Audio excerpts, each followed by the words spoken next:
سے بھیک دینے والے سرکار مدینہ صلی اللہ تعالی علیہ وسلم کی بارگاہ مقدس و محتشم میں تحفتاً ہدیتاً درود پاک کا نذرانِ عقیدت پیش کریں. پڑھے اللہم صلی علی سیدنا محمد وعلی آل سیدنا محمد وبارک وسلم صلاۃ و سلام علیک یا رسول اللہ صلی اللہ تعالی علیہ وسلم.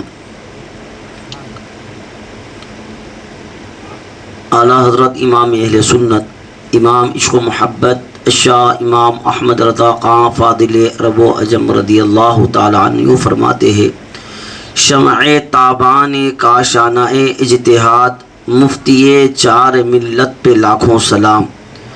جانثاران بدر و احد پر درود، جانثاران بدر و احد پر درود، حق گزاران بیعت پہ لاکھوں سلام. وہ دسوں جن کو جنت کا مستہ ملا، وہ دسوں جن کو جنت کا مستہ ملا، اس مبارک جماعت پہ لاکھوں سلام.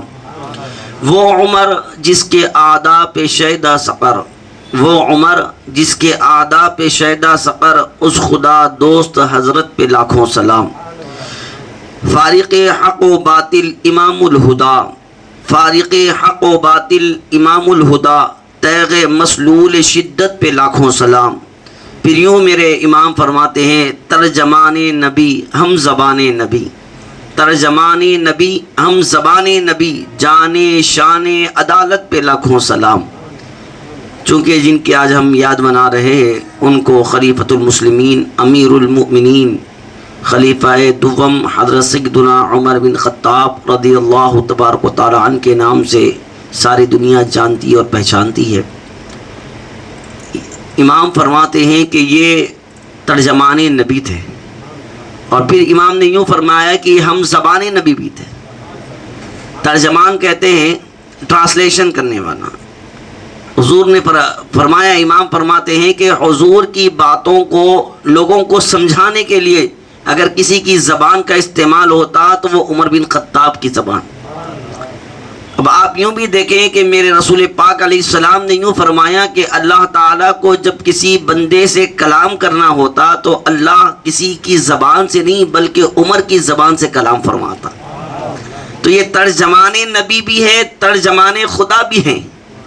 اللہ تعالیٰ نے آپ کو وہ شانیں، وہ عظمتیں، وہ رفعتیں، وہ بلندیاں عطا فرمائی. سبحان اللہ. سوئے قیامت تک ایسی ذاتیں پھر دوبارہ پیدا نہیں ہوں گی.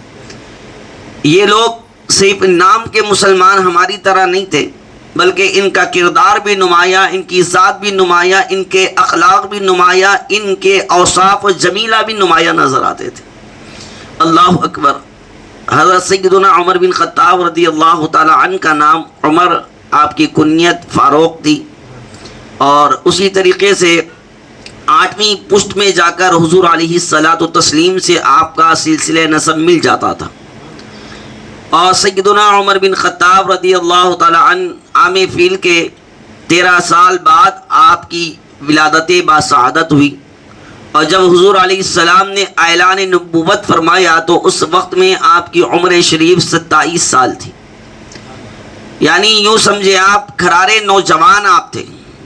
کوئی بھی اینگل میں آپ دیکھیے، اس وقت میں پڑھنا لکھنا بہت کم لوگ جانتے تھے، اور جو لوگ جانتے تھے ان کو شرفائے مکہ کہا جاتا تھا. یعنی رئیس مکہ میں شامل کیے جاتے تھے. بڑے بڑے معاملات ان کے انڈر دیے جاتے اور وہ لوگ سارے معاملات کو دیکھتے. ان میں سے ایک نمایاں ذات حضرت عمر بن خطاب کی تھی. آپ پڑھنا لکھنا جانتے تھے اور بہترین میتھمیٹکس میں آپ سب سے پاورفل آدمی تھے. یعنی حساب کتاب دیکھنے کرنے میں سارے مسائل میں حضرت عمر بن خطاب کی نمایاں ذات تھی. حضرت سیدنا عمر بن خطاب رضی اللہ تبارک و تعالی عنہ کے حوالے سے ہر کوئی اسلام کے حوالے سے جانتا ہے کہ کس طرح آپ نے اسلام قبول فرمایا. لیکن ہر کوئی مرید ہوتا ہے، مراد کوئی نہیں ہوتا. مراد بہت کم ہوتے ہیں، مرید بہت زیادہ ہوتے ہیں. لیکن دیکھیں، اگر دنیا کے اندر جتنے پیران اعظام ہیں وہ اگر اپنے اینگل میں کسی مرید کو چاہیں اور مرید کو پسند کریں کہ یہ بندہ میرا مرید ہو جائے تو پھر اس کے بھی ہے نا زندگی معراج بن جاتی ہے. اس لیے کہ پیر نے چاہا تب جا کے وہ مرید ہوا.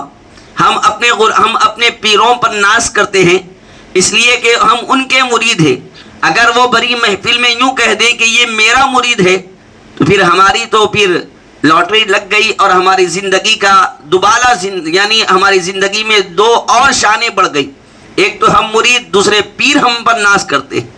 تو ایسی کم ذاتیں ہوتی ہیں جیسا کہ سیدنا سرکار غریب نواز کی ذات بابرکت کہ آپ کو مرید بنانے کے بعد شہر مکہ میں لے جا کر عثمان ہارونی نے فرمایا تھا اے اللہ یہ میرا مرید ہے اس کو قبول فرما. جواب آیا اے عثمان ہارونی ہم نے تجھے بھی قبول کیا ہے تیرے مرید کو بھی قبول کیا. اب یہاں پر بھی منظر آپ دیکھیں, میرے کریم آقا فرماتے ہیں کہ شہر مکہ میں آپ غلاف کعبہ پکڑ کے دعا کرتے ہیں اے اللہ یا تو عمر یا عمر بن حشام ان دونوں میں سے کسی ایک کو اسلام کی دولت عطا کر اور ایمان کی دولت عطا کر اور ان کے ذریعے اسلام کو تقویت عطا فرما. سبحان اللہ. حضور کی دعائیں کیسی ہوتی ہیں, حضور نے بس یوں دعا فرمائی. دوسرا دن آیا, حضرت عمر تلوار لے کے ننگی نکل گئے. حضرت نعیم سے ملاقات ہوئی, رشتہ دار بھی تھے آپ اور آپ کا اسلام لانا ان کو معلوم نہیں تھا. حضرت نعیم سے ملاقات ہوئی تو پوچھا نعیم نے کہ اے عمر کہاں جا رہے ہو, کہاں کا ارادہ ہو؟ تو حضرت نعیم سے حضرت عمر کہنے لگے کہ میں نے سنا ہے کہ اسلام کی شاخیں بڑی بڑھتے جا رہی ہیں, لوگ درجنوں کے درجنوں اسلام کے اندر داخل ہو رہے ہیں. 39 لوگ مسلمان ہو گئے, اب میں 40واں مسلمان ہونے نہیں دوں گا, اس سے پہلے محمد عربی کی گردن مار دوں گا. حضرت عمر کے یہ جملے حضرت نعیم نے کہا کہ اچھا جہاں رسول پاک کی آپ بات کر رہے ہیں کہ ان کے حوالے سے کہ ان کی گردن مار دیں گے, کیا آپ کو دوسری جو ان کی قوم ہے وہ چھوڑ دے گی؟ کیا آپ سے انتقام اور بدلہ نہیں لیں گی؟ خون ریزیاں جاری ہو جائیں گے. عمر اپنا ارادہ بدل ڈالو. حضرت عمر کا جلال دیکھ کر پھر نعیم نے کہا کہ اچھا پہلے اپنے بہن اور بہن بھائی کی خبر تو لے لو. حضرت عمر وہاں سے نکلے, سنا ہے کہ انہوں نے اسلام قبول کیا اور پیش آیا کہ میرا بہن بھائی میری بہن یہ بھی اپنے باپ دادا کے دین کو چھوڑ دیا. دوڑتے ہوئے آئے, دروازے پہ کھٹکا دستک دی اور اس کے بعد اندر داخل ہوئے. اللہ اکبر. سعید بن زید آپ کے بہن بھائی کا نام ہے اور آپ کی بہن کا نام فاطمہ بنت خطاب, یہ آپ کی بہن صاحبہ ہے. دونوں اندر بیٹھ کے سورہ طٰہٰ کی تلاوت کر رہے ہیں. جب دونوں بیٹھ کر سورہ طٰہٰ کی تلاوت کر رہے تھے اور ان کو پڑھا رہے تھے, ایک اللہ کے حبیب کے صحابی حضرت غالباً نام حضرت سعید بن ارزد کچھ آپ کا نام پیش کیا جاتا ہے, وہ پڑھا رہے تھے اور آپ پڑھ رہے تھے. جب تلاوت چل رہی تھی آواز کانوں میں ٹکرائی, سیدھا اندر داخل ہوئے اور ان کو چھپا دیا گیا. جو استاذ پڑھا رہے تھے ان کو چھپا دیا گیا. حضرت زید نے چھپا, سعید بن زید نے چھپا دیا اور دونوں سامنے کہا کہ عمر کیسے آ گئے ہو؟ کہا کہ میں ابھی کچھ سن رہا تھا. آپ لوگ کیا پڑھ رہے تھے؟ کہا کہ کچھ نہیں پڑھ رہے تھے. نہیں صحیح بتانا کیا پڑھ رہے تھے؟ کہا کہ ہم اللہ کا کلام پڑھ رہے تھے. کہا کہ تم نے باپ دادا کے دین کو پلٹ دیا اور اپنے دین کو ان کے دین کو چن لیا, اپنے دین کو چھوڑ دیا. کہا کہ چاہے کچھ کر لو آپ, ہم دامن مصطفیٰ کو نہیں چھوڑیں گے. حضرت عمر کا جلال اتنا بڑا کہ آپ نے اپنی بہن کو زد و کوب کرنا شروع کیا. اتنا مارا, بہن بھائی کو بھی مارا, بہن کو بھی مارا, خون آلود ہو گئی. جب بہن کا خون نکل کے گرتا ہوا دیکھا تو عمر شرمندہ ہو گئے. کہا آخر اس کلام کے اندر ہے کیا کہ جو تو اپنی جان دینے کے لیے تیار ہے لیکن دامن مصطفیٰ, دامن اسلام چھوڑنے کو پسند نہیں کرتی. یہاں روک کر ایک جملہ کہنا چاہتا ہوں, ہماری خواتین کو تو بس آج موقع ملنا ہے کہ اسلام کی کون سی تعلیم سے ہم دور ہو سکتے ہیں, کب ہم دعوت کے نام پر بے پردگی کر سکتے ہیں, کب ہم دعوت کے نام پر میک اپ شیک اپ کر کے اور مردوں کی زینت بن سکتے ہیں, کب ہم ماڈلنگ کی دنیا میں جا کر اللہ اکبر حیوان ناطق کی طرح, جانوروں کی طرح ہم اپنے آپ کو پیش کر سکتے ہیں. یہاں پر تو جان جانے کی بات ہے. آج آپ کو اسلام یہی چاہتا ہے کہ 4 دیواری میں رہ کر آپ پردہ کرو.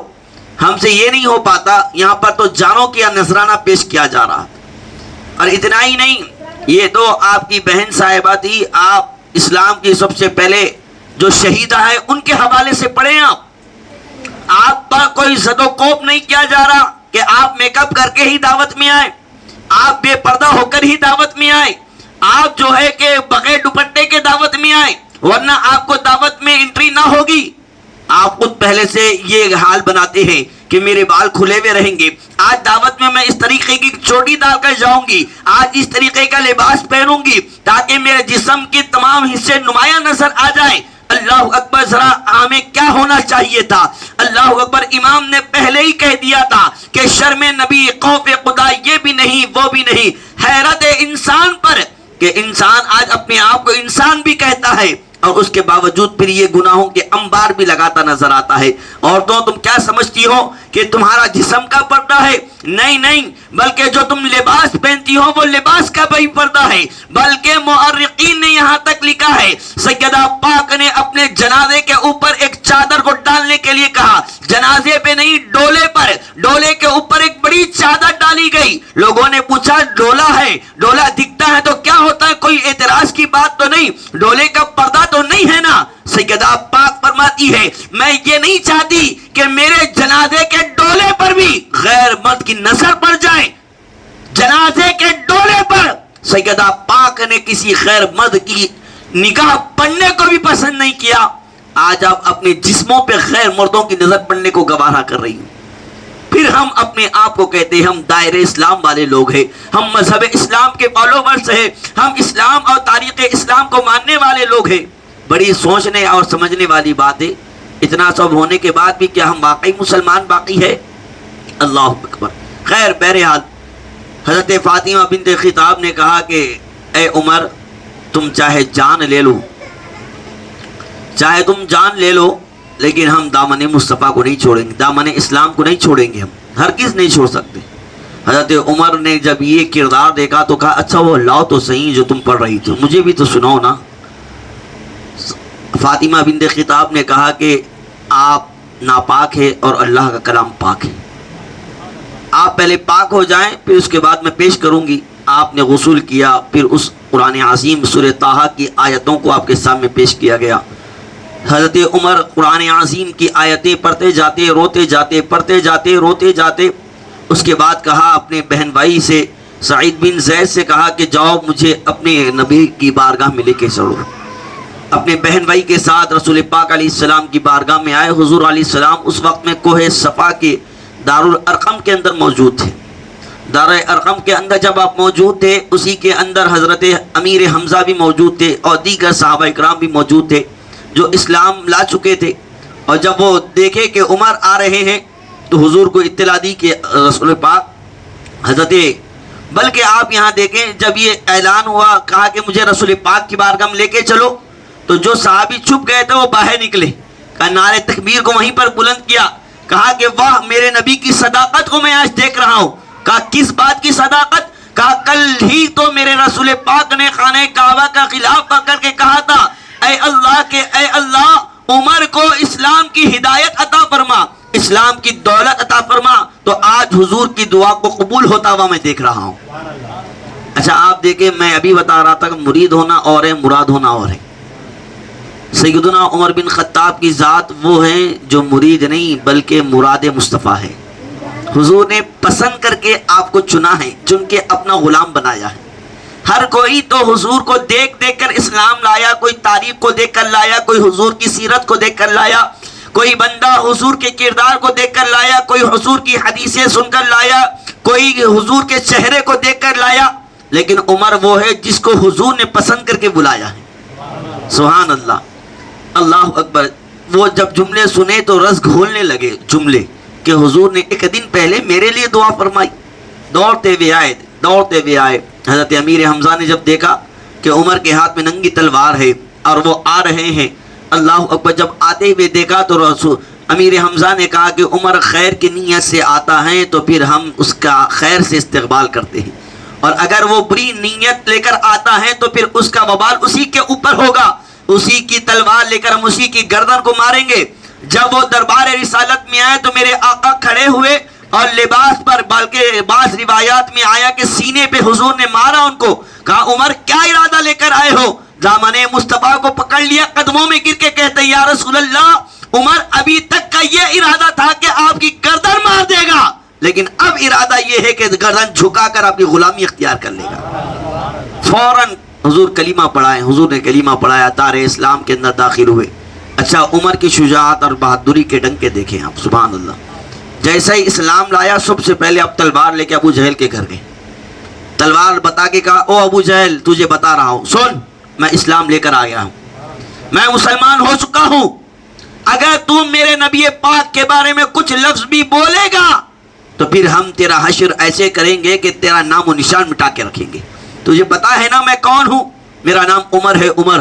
اللہ اکبر، یہ پہلا آپ کا ریکارڈ رہا ہے۔ پھر اس کے بعد رسول پاک کی بارگاہ میں آ کے کہتے ہیں، یا رسول اللہ، کیا میرا رب سچا ہے؟ کہا ہاں سچا ہے۔ کیا میرا رسول سچا؟ کہا سچا ہے۔ میرا دین کا سچا ہے، میرا قرآن کا سچا ہے۔ یا رسول اللہ، جب سب کچھ سچا ہے تو ہم پھر یہ باطلوں سے کیوں ڈرتے ہیں؟ چلیں آج صحن مکہ میں آج ہم نماز پڑھتے ہیں۔ یہ اسلام کی پہلی تاریخ رہی ہے۔ اس سے پہلے کبھی مکے کے اندر نماز نہیں پڑھی گئی تھی باجماعت، کبھی نہیں پڑھی گئی تھی۔ حضرت عمر نے اسلام لایا، اسلام لاتے ہی آپ نے تاریخی پہلا کام، 27 سال کی عمر کی بات کر رہا ہوں، پہلا کام آپ نے یہی کیا کہ یا رسول اللہ، جب یہ ہے میرا رب بھی سچا، میرا رسول بھی سچا، میرا دین بھی سچا، میرا کلام بھی سچا ہے، اور یا رسول اللہ سارے سچوں میں بڑھ کر میرا رسول سچا ہے۔ یا رسول اللہ، جب سب کچھ سچا ہے تو ہم پڑھتے ہیں، 2 لائن بنائی گئی، بیچ میں میرے آقا چل رہے ہیں، 2 لائن، ایک لائن کے کمانڈر امیر حمزہ ہے، دوسرے لائن کے کمانڈر حضرت سیدنا عمر بن خطاب ہے۔ سام میں ننگی تلوار ہے، وہی تلوار جو رسول پاک پر برسنے کا ارادہ رکھ کر عمر آئے تھے، للکاتے ہوئے کہہ رہے ہیں، او لوگوں مکے والوں سنو، اگر کوئی اپنی بیوی کو بیوہ بنانا چاہتا ہے، اپنے بچوں کو یتیم بنانا چاہتا ہے تو عمر کا راستہ روک کر دکھائے۔ آج عمر صحن مکہ میں نماز پڑھیں گا، ہے کوئی ایسا تو میرے مقابل میں کھڑا ہو جائے آ کر۔ کسی کی ضرورت و مجال نہ ہوئی کہ عمر کا راستہ روک سکے۔ ابو جہل نے جب جملے سنے تو کہا کہ عمر، تجھ پہ بھی، تو بھی ذلیل ہو، تو نے جس کی اطاعت کی وہ بھی ذلیل ہو جائے۔ عمر نے کہا کہ تلوار دکھ رہی ہیں ابو جہل، ابھی تیرا کام ختم کر سکتے ہیں میرے یار۔ پھر اس کے بعد اسلام کو رونقیں ملی، عزتیں ملی، عروج ملا۔ بلکہ آپ یوں دیکھیں آپ کہ آپ کی شان، آپ کی عظمتیں، آپ کی رفعتیں، آپ کی بلندیاں یہ ہے کہ رسول پاک کی بارگاہ میں حضرت جبریل امین تشریف لا کے کہتے ہیں، یا رسول اللہ صلی اللہ تعالیٰ علیہ وسلم، حضور ابھی عمر نے ایمان لایا، اس کی خوشی صرف زمین والے نہیں، عرش والے بھی منا رہے ہیں۔ سبحان اللہ۔ ہم مسلمان ہو، کافر ہو، کسی کو کیا فرق، کسی کو کیا فرق، لیکن عمر وہ ہے جن کے اسلام پر فرشتے بھی خوشی مناتے، فرشتے بھی۔ حضور علیہ السلام کی بارگاہ میں جبریل امین تشریف لائے، حضور نے فرمایا کہ پلٹ کے پوچھا، ایک روایت میں یہ آیا ہے کہ حضور نے پوچھا کہ وہ جبریل نے کہا کہ ابھی ابھی ابو بکر گئے تھے، پھر اس کے بعد عمر گئے۔ حضور نے پلٹ کے پوچھا، اے جبریل، کیا تم ابو بکر اور عمر کو جانتے ہو؟ حضور زمین والوں سے زیادہ ابو بکر و عمر کو عرش والے جانتے ہیں۔ یہ شانیں ہیں یاروں کی۔ جب یاروں کی یہ شانیں ہیں تو رسول پاک کی شان کا عالم کیا ہو۔ میرے کریم آقا ایک مرتبہ سیدنا عمر بن خطاب کو دیکھتے ہیں اور دیکھ کے مسکراتے ہیں۔ حضور کا مسکرانا دیکھ کر سیدنا عمر بن خطاب، اور آپ دیکھیں جب بھی آتے تو ایسے ویسے نہیں ہماری طرح آئے ہاتھ چوم لیے بیٹھ گئے، نہیں، انداز، حالانکہ بڑے فٹ کے آدمی تھے، ہائیٹڈ آدمی تھے، بڑے موٹے تازے آدمی تھے حضرت عمر۔ روایات میں آیا کہ بڑے لحم الجسم آپ کا تھا اور بڑی قد کے مالک بھی تھے، لیکن دربار رسالت میں جب آتے تھے تو یوں کہتے تھے، فدا کا ابی و امی یا رسول اللہ۔ یہ جملہ کہنے سے پہلے صحابہ نے روایات کو بیان کیا، احادیث طیبہ کی روشنی میں صحیح بخاری کے اندر یہ بات موجود ہے کہ جب آپ آتے تو سب سے پہلے اپنے پنجوں کے بل آتے اور پنجوں کو جھکاتے، گھٹنوں کو ٹکاتے زمین پر، اور اس کے بعد ہاتھ جوڑ کر کہتے، فدا کا ابی و امی یا رسول اللہ۔ یہ انداز تھا عمر بن خطاب کا۔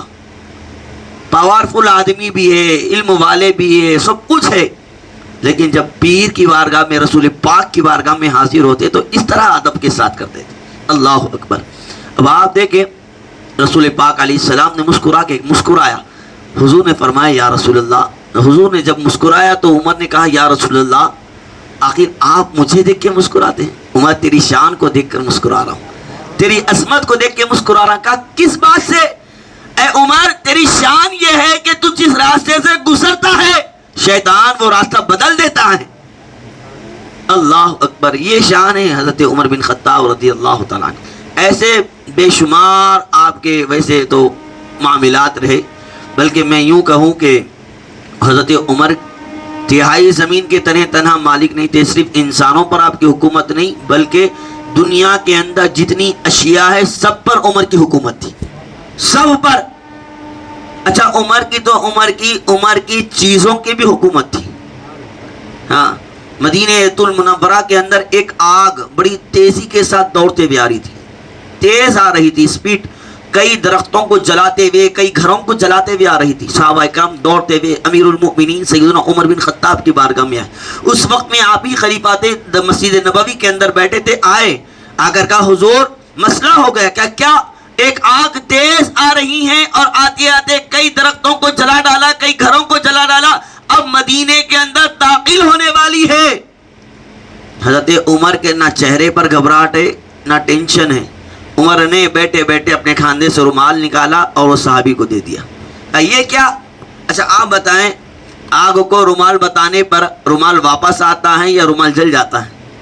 لیکن سبحان اللہ، لوگ کہتے ہیں کہ ولی مٹی میں مل جاتا ہے، میں کہتا ہوں کفن تو بہت دور کی بات ہے، انہوں نے جس کو چھو لیا وہ تک مٹی میں نہیں ملتا، وہ تک آگ میں جلتا نہیں ہے۔ حضرت عمر نے اپنا رومال نکالا اور نکال کر کھاندے سے دیا، کہا یہ لے جاؤ۔ کہا کیا کرے؟ کہا بس آگ کو بتا دینا۔ گئے صحابی رسول، انہوں نے پلٹا کے نہیں کہا اے عمر یہ کیا بات کر رہے ہو، یہ ادھر ادھر کی بات نہیں کہ رومال لیا، سیدھا جا کر آگ کو رومال بتا دیا۔ وہ آگ نے راستہ بدل کر وہیں سے پلٹ کے چلے گئی۔ لوگ حیرت میں پڑ گئے، یہ کیا معاملہ ہے؟ کہا کہ تمہیں پتہ نہیں میں کس کا غلام ہوں، میں غلام کس کا ہوں تمہیں پتہ نہیں ہے؟ کہ میں رسول پاک کا غلام ہوں۔ میں نے اپنا رومال بھیجایا گویا کہ وہ دیکھ لے کہ عمر نے حکم دیا ہے لوٹ جانے کا، تو آگ بھی وہیں سے لوٹ جاتی ہے۔ یہ حضرت عمر کی شان ہے۔ اللہ اکبر۔ حضرت عمر بن خطاب رضی اللہ تعالیٰ عنہ، ایک بڑا مشہور واقعہ ملتا ہے نزہۃ المجالس کے اندر بھی، کہ آپ جو ہے کہ آپ کے دور حکومت میں ہر سال یوں تو دریائے نیل سوکھ جایا کرتی تھی۔ دریائے نیل جو ہے مصر کے اندر جو دریائے نیل ہے وہ سوکھ جایا کرتی تھی، تو اسلام وہاں تک پہنچ چکا تھا اور وہاں پر چیف جسٹس کے نام سے یا پھر رئیس مصر کے نام سے مسلمانوں کی حکومت قائم ہو گئی تھی۔ آپ نے اپنا وزیر وہاں پر چن کر منتخب کر دیا تھا، تو اس وقت میں بھی دریائے نیل سوکھ گئی حضرت عمر کے دور خلافت میں۔ تو وہاں پر لوگ آ کر کہنے لگے کہ او رئیس مصر، یہ دریائے نیل کا دستور یہ ہے، ابھی تک آپ کو معلوم نہیں کیونکہ آپ اسلام لائے نہیں تھے یہاں پر، کہ لوگ اسلام نہیں لائے تھے، اور آپ تو ابھی یہاں پر کہ رئیس بن کر تشریف لائے ہیں، وزیر بن کر تشریف لائے، اس لیے ہم آپ کو بتا رہے ہیں کہ یہاں کا دستور ہے کہ جب بھی دریائے نیل سوکھ جاتی ہیں تو کسی خوبصورت لڑکی کو کاٹ کر دریائے نیل کے اندر ڈالنا پڑتا ہے، تب جانے کے بعد پھر دریائے نیل اپنا پانی لے کر بہانا شروع کرتی ہیں، بہہ جاتی ہیں، اور اگر ایسا نہیں کریں گے تو دریائے نیل بہے گی نہیں، پانی نہیں آئیں گا اس کے اندر۔ تو انہوں نے کہا کہ وہ اور بات تھی، وہ ایام جاہلیت کا دور تھا، یہ اسلام کسی کے حق کو مارنے والا اور حق چھیننے والا مذہب نہیں ہے، اور ہم ایسا نہیں کر سکتے۔ رکو میں امیر المؤمنین کو خط لکھ کر بھیجتا ہوں۔ حضرت عمر کو خط لکھ کر بھیجایا کہ دریائے نیل کا مسئلہ ایسا ایسا، یہاں کے لوگ ایسی باتیں بیان کریں، کیا حکم بنتا ہے؟ حضرت عمر رضی اللہ تعالیٰ عنہ نے 2 خط لکھے۔ کتنے؟ 2۔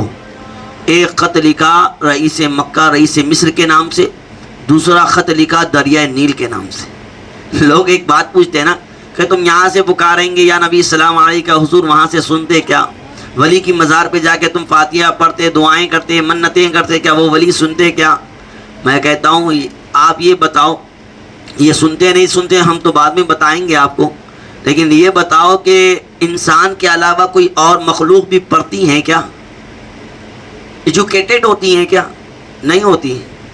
دریائے نیل کے نام پہ عمر نے خط لکھ کر بھیجایا، دریائے نیل کے نام پہ۔ آپ بتاؤ کیا نیل یعنی پانی جو ہے کیا وہ انسان ہے؟ پھر وہ کیسے پڑھ لے گی؟ لیکن عمر کا خط ہے، عمر کا خط، 2 خط لکھا، ایک خط رئیس مصر کے نام پہ، انہوں نے خط دیکھا، خط دیکھنے کے بعد فوراً خط کے اندر لکھا ہوا یہی تھا کہ دوسرا خط جو میں نے دریائے نیل کے نام سے لکھا ہے وہ لے جا کر خط اس کے اندر ڈال دینا اور اس کو وہیں دریائے نیل کے سامنے کھڑے ہو کر پڑھ لینا، پڑھ کے اس کے اندر ڈال دینا۔ کہا ٹھیک ہے۔ 2 خط مل گئے، ملنے کے بعد ان کے اندر جذبات آ گئے، ان کے اندر ایمان کی چاشنی پھٹنے لگی اور اسلام کی رونقیں بڑھنے لگی۔ تو بڑھنے کے بعد رئیس مصر نے کہا چلو سارے کفار اور یہود و نصارہ کو بلا لیتے ہیں، سب کو دریائے نیل کے اوپر لے گئے۔ لے جانے کے بعد خط کو کھولا، دریائے نیل کے نام سے جو خط لکھا تھا اس کے اندر اتنے لفظ لکھے تھے کہ اے دریائے نیل، اگر تو اپنی مرضی سے چلتی ہیں تو ہمیں تیری ضرورت نہیں ہے، اور اگر تو اللہ رسول کے حکم کے مطابق چلتی ہے تو یہ مصطفیٰ کا غلام، یہ مصطفیٰ کا نوکر، یہ مصطفیٰ کے ٹکڑوں پہ پلنے والا غلام عمر تجھے حکم دیتا ہے کہ ابھی خط جب تیرے پاس پہنچے گا تاخیر تک نہ کرنا، ابھی کا ابھی بہ جانا۔ یہ اعلان پڑا اور خط کو سارے یہود و نصارہ کے سامنے رئیس مصر نے دریائے نیل کے اندر یوں ہی ڈالنا تھا کہ دریا دشت تو دشت، دریا نہ چھوڑے ہم نے، بحر ظلمات میں دوڑا دیے گھوڑے ہم نے، ایسی بہی کہ آج تک وہ سوکھی نہیں ہے۔ عمر کے غلاموں کا حکم کا یہ معاملہ ہے، ذرا آپ دیکھیں ان کے حکم سے ہوائیں چلتی ہیں، آگ پلٹتی ہیں، دریا چلتی نظر آتی ہے، تو کیا شانیں ہوں گے حضرت عمر بن خطاب رضی اللہ تعالیٰ عنہ کی۔ بہرحال یہ مختصر سیرت میں نے آپ کے سامنے اس لیے پیش کی۔ 2 تاریخیں ملتی ہیں آپ کے یوم وصال کی، کہ ایک تو بعض مورخین نے فرمایا کہ 26 ذی الحجہ کو آپ، بعض نے کہا کہ 25 کو آپ زخمی ہوئے، 3 دن کے بعد پھر آپ کا وصال ہوا، کوئی کہتا ہے 29 کو آپ کا وصال ہوا، کوئی کہتا ہے 1 محرم، لیکن مشہور زمانہ روایات یہی ہے کہ 1 محرم الحرام آپ کی یوم شہادت کی تاریخ ہے۔ اسلام پر بڑا آپ کا احسان رہا ہے، آج لوگ ایجوکیٹڈ بنتے ہیں، کوئی آفیسر بنتا ہے، پولیس آفیسر، کوئی وکیل بنتا ہے، آج بڑے بڑے فیصلے وہ لوگ کرتے ہیں کورٹوں کے اندر بیٹھ کے، پولیس اسٹیشنوں کے اندر بیٹھ کر، لیکن میں آپ کو بتاؤں پولیس اسٹیشنوں کو قائم کرنے والے، کورٹ کچہریوں کو قائم کرنے والی ذات کوئی اور نہیں، وہ عمر بن خطاب کی ذات ہے، جنہوں نے باضابطہ طور پر بہت سارے کام آپ نے ایسے انجام دیے کہ آج تک دنیا ان کے احسان مند ہے۔